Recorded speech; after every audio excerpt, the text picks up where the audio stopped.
اب میں آپ کے سامنے مرحلہ فضیلت سے ایک تقریر اردو زبان میں پیش کرنے جا رہا ہوں، جس کا موضوع ہے عربی زبان کے فروغ میں دینی مدارس کا کردار۔ اس موضوع پر آپ کے سامنے اپنی باتیں رکھیں گے۔ میں دعوت دیتا ہوں طالب رضا اللہ فرمان علی، آپ تشریف لائیں اور اس موضوع کی وضاحت فرمائیں۔ فلیتفضل مشکورا۔ السلام علیکم ورحمۃ اللہ وبرکاتہ۔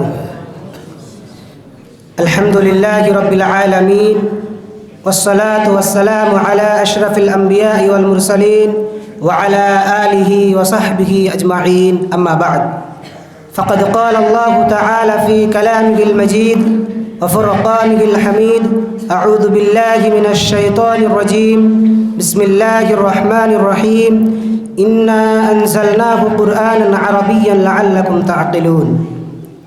صدر محترم، مہمانان عزیز اعظام اور ہم نشینان بزم، آج کے اس پروگرام میں میرا موضوع خطابت ہے عربی زبان کے فروغ میں دینی مدارس کا کردار۔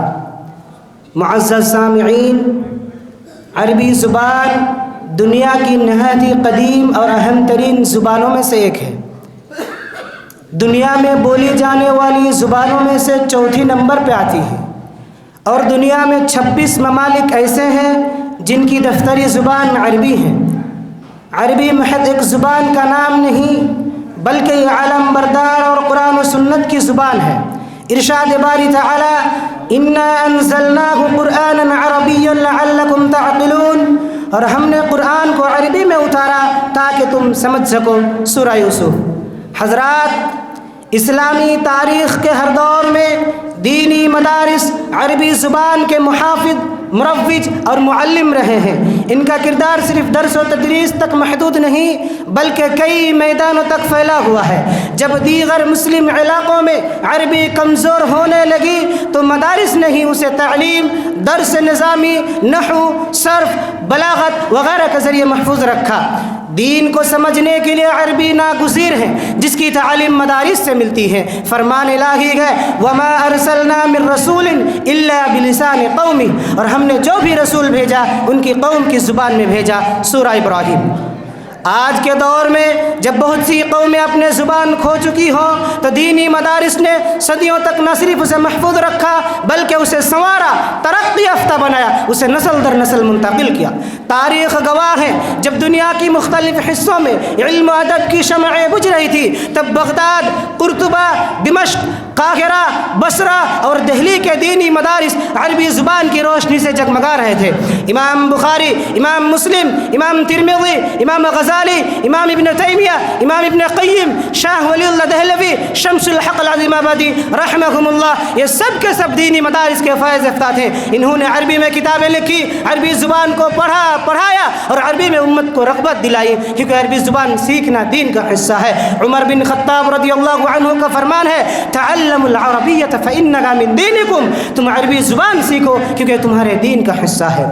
میرے عزیز ساتھیوں، افسوس ہے کہ آج دینی مدارس پر اعتراض کیا جا رہا ہے، کیچڑ اچھالا جا رہا ہے، کہا جا رہا ہے کہ مدرسہ جدید دور کے مخالف ہے، قدیم طور طریقے پر جیتے ہیں اور زمانے کے شانہ بشانہ چلنا ان کی بس کی بات نہیں ہے، جبکہ یہ سراسر غلط ہے۔ جب دنیا سائنسی اور ٹیکنالوجی معلومات سے بے خبر تھی تو انہی دینی مدارس کے فارغ امام ابن حیثم سامنے آئے اور عربی میں کتاب المناظر لکھ کر دنیا کو تفکر میں ڈال دیا، اور جب دنیا کو طب اور فلسفہ کی ضرورت پڑی تو انہی دینی مدارس کے خدام شیخ امام ابن رشد اور ابن سینا جیسے شخصیت نے القانون فی الطب لکھ کر فلسفہ اور طب میں عربی زبان کو بام عروج پر پہنچایا، اور جب دنیا کو حسابی اور فلکیات کی ضرورت پڑی تو ابو ریحان البیرونی نے الآثار الباقیہ لکھ کر حسابی اور ریاضی کو عربی میں عام کیا۔ علامہ اقبال کہتے ہیں، یہ مدرسہ ہے تیرا میکدہ نہیں ساقی، یہ مدرسہ ہے تیرا میکدہ نہیں ساقی، یہاں کی خاک سے انسان بنائے جاتے ہیں۔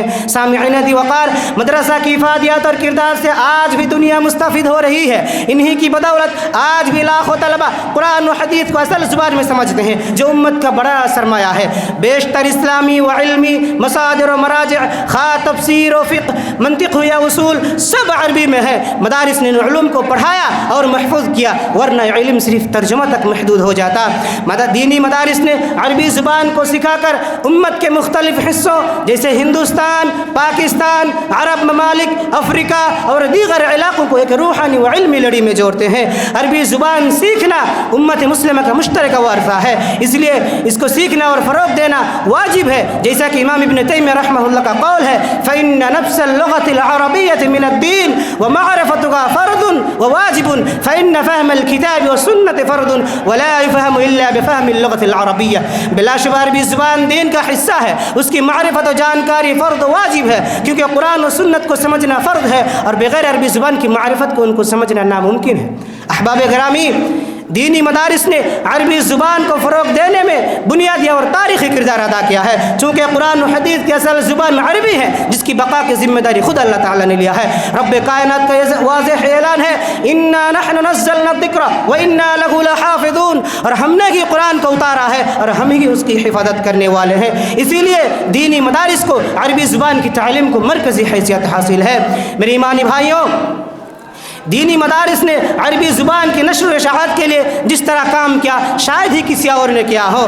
عربی زبان کی معرفت کے لیے دینی مدارس نے مجلات کا جال پھیلایا، جیسے جامعہ سلفیہ بنارس سے صوت الامہ، جامعہ امام ابن تیمیہ سے الفرقان، مرکزی جمعیت اہل حدیث دہلی سے الثقافہ، ندد العلماء سے البعث الاسلامی اور الرائد وغیرہ شائع ہوتی ہیں۔ ان مجلوں کے ذریعے بھی دینی مدارس نے عربی زبان کو زندہ اور برقرار رکھنے میں نمایاں کردار ادا کیا ہے۔ حاضرین مجلس، ان تمام باتوں سے یہ بات روز روشن کی طرح عیا ہو گئی کہ عربی زبان کے فروغ میں اور اس کی ترویج و اشاعت میں دینی مدارس کا کلیدی کردار رہا ہے۔ انہی مدارس اسلامیہ عربی کو رواج دینے، اسے زبان عام و خاص بنانے میں ناقابل فراموش خدمات انجام دی ہے۔ کسی شاعر نے کیا خوب کہا، کتابوں سے الفت ہے زبان عرب سیکھتے ہیں، کتابوں سے الفت ہے زبان عرب سیکھتے ہیں، ہم اہل مدرسہ ہیں چراغ ادب سیکھتے ہیں۔ آخر میں اللہ تعالیٰ سے دعا ہے کہ ان دینی مدارس کے خدمات کو قبول فرمائے اور ہمیں اور آپ کو عربی زبان سیکھنے اور پھیلانے کی توفیق بخشے، آمین۔ وآخر دعوانا الحمد للہ رب العالمین، والسلام علیکم ورحمۃ اللہ وبرکاتہ۔